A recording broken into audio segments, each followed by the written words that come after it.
Welcome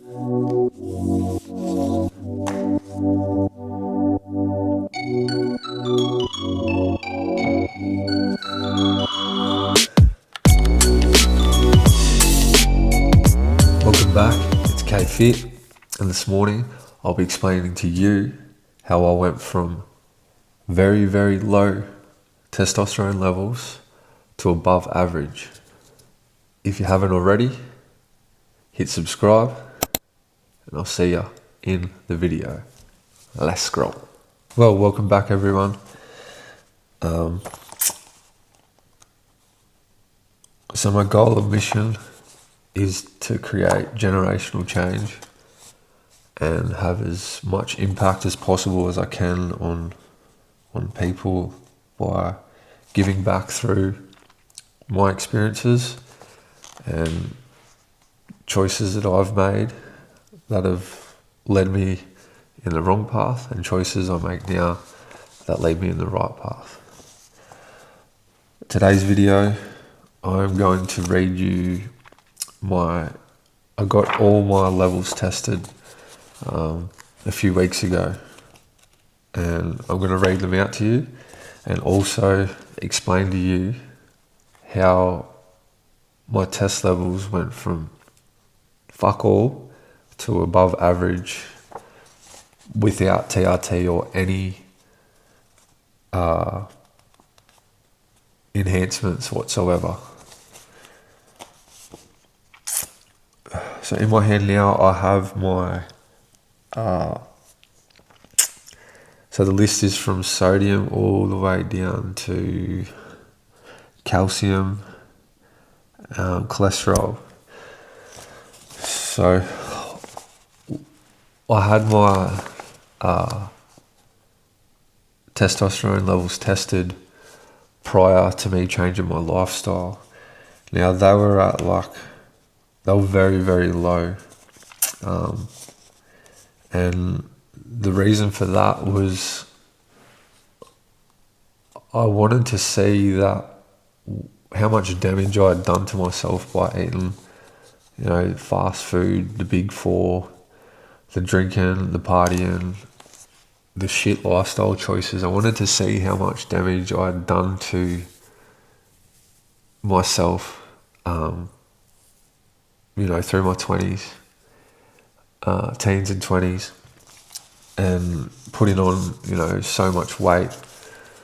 Like I was a skinny kid, and then after time, the drinking, the excessive bad choices of eating, not looking after yourself, it catches up to you later in life.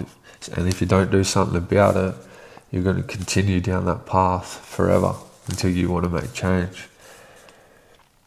So I got them tested before I made that lifestyle change, and they come back and they were so low, and I understand that now why they were, and a clear indication of this was I was only ever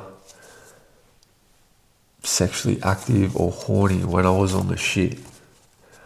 Only if I'd been drinking, only if I'd been on the drugs, that I would feel some sort of way, to be able to have the confidence and have the sex drive to be able to even do that. And I think there's a lot of that's why we're in another shit place in the world, and it's not that kids are being born, because I have a son now and I understand I would die for him, and I understand that quote why people say they would die for their kids.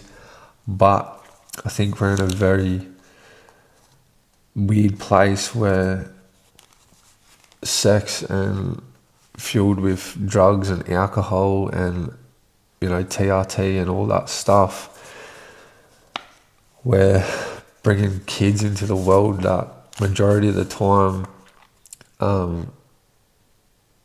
it could be a one night stand or a fling or something like that, and the mother or the father don't want the kid, or one does and one doesn't, and it's fueled by these toxic addictions and habits. On this sheet here, as I said before, it's from sodium down to cholesterol and a few other ones. I'm not even really sure of what they are. But the first one here is sodium. So sodium's between 135 and 145. One's 140. Potassium is between 3.5 and 5.3, which one's 4.3. You've got chloride, which is 95 to 110 or 105. My creatine levels, trace this through probably. So they're between 60 and 110, and one is 73. Total protein in my body, it's between 60 and 80, and 166. What else? Then you got the calcium. Calcium's between 2.10 and 2.60, which one's 2.28. You've got your phosphate, which is 0.75 to 1.50, one's 121. Cholesterol, which needs to be 5.6 and under, and one's 4.0.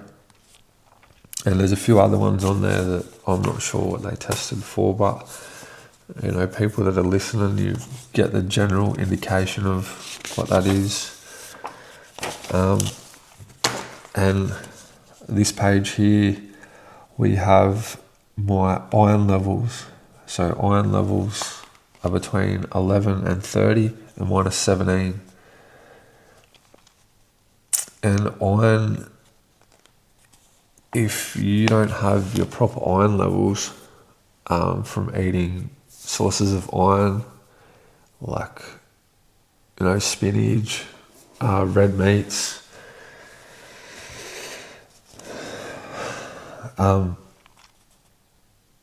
you will feel tired all the time. Now, my partner had to have an iron infusion, and it's very, very common with women through pregnancy to have an iron infusion.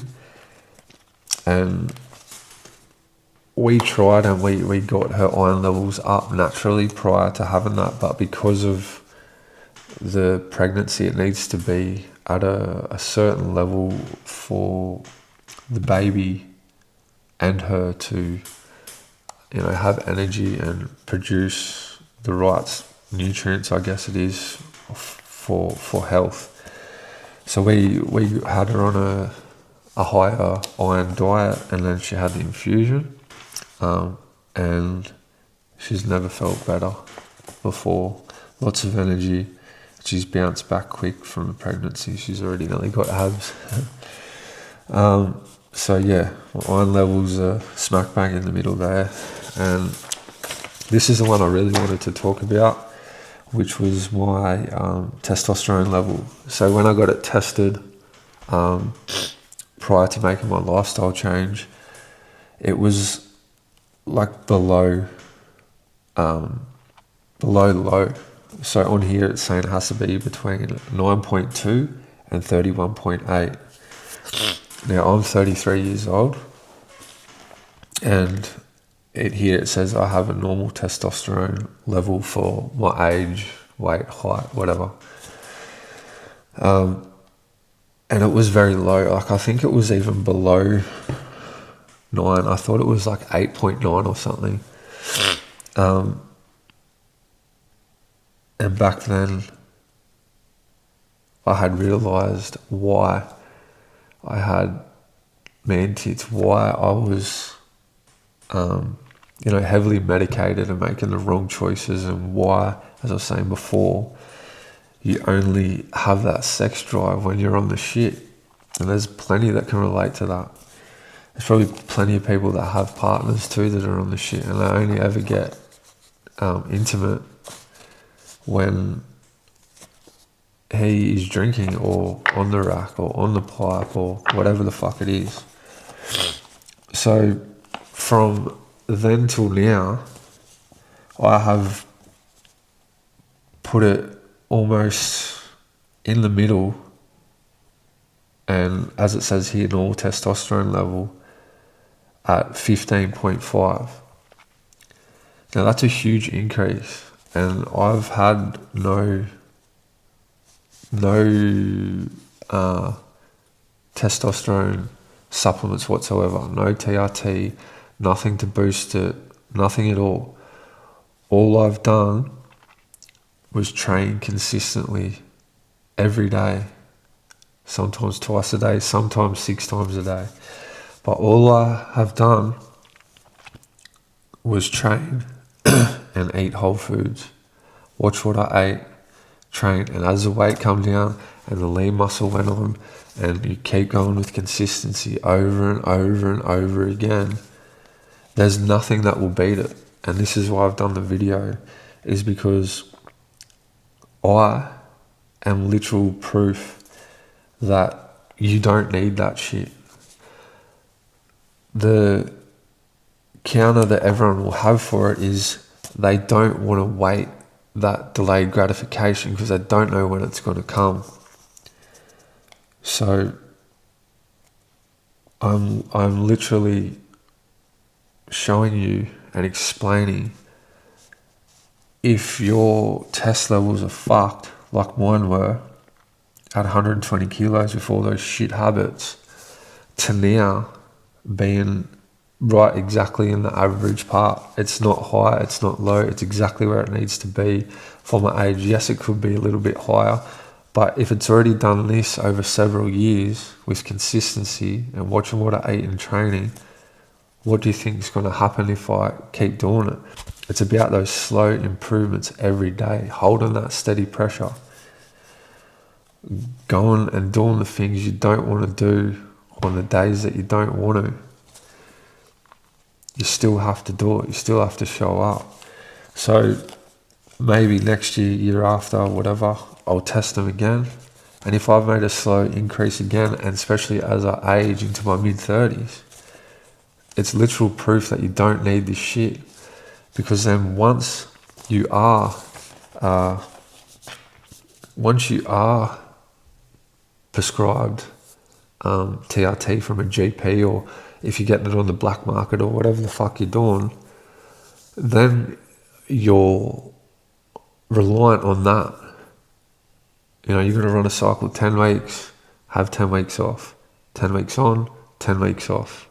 You know, 2 cycles, 40 weeks, or you run one more through summer, so you jacked off your tits, and you're coming crashing into the new year. That's if you're running them properly, or you know, some people run them all year round.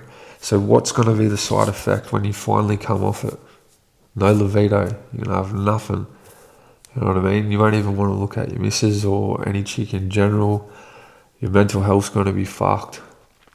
Like, I'm all for people doing their own thing, and if it's bodybuilding or whatever that you want to do, go for it. If you're happy, do it. I'm just explaining my truths and my experiences and my journey, and why I preach whole foods, consistency so much. And, you know, physical activity will better your mental health, which will then better your mindset.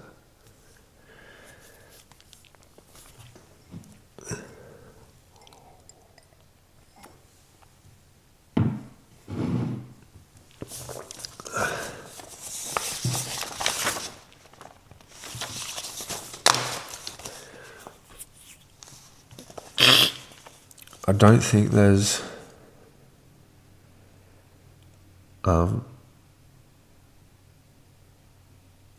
there's more proof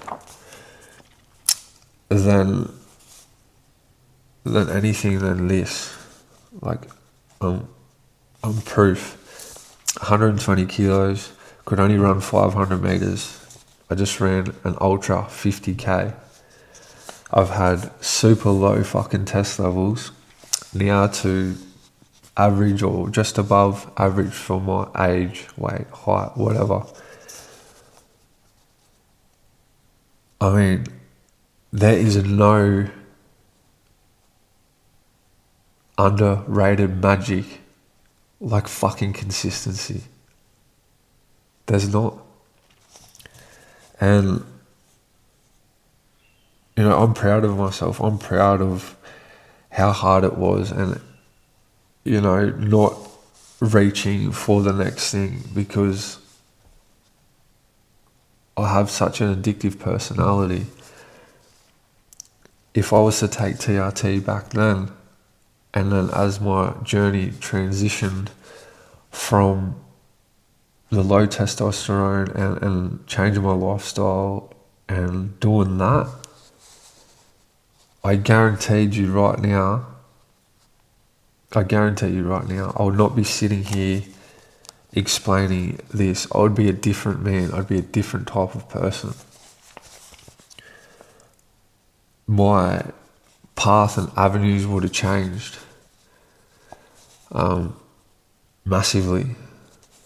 So I preach what I preach, and I set a standard, and I'm trying to hold that. I'm trying to hold a high standard for myself, my household, my team, my friends, my family, in the community. I'm trying to set a standard that I want to meet, and people feel better for me coming there or being in their presence or speaking online, or my stepkids or my nephew or my son seeing what a standard is that they see me as.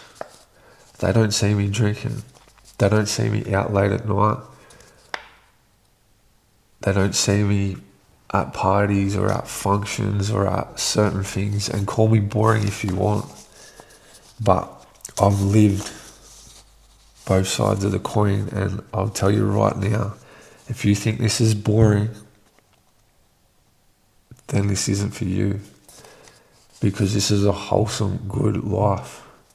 I'm setting good examples for everyone, and I'm leading the way that I want to lead my family.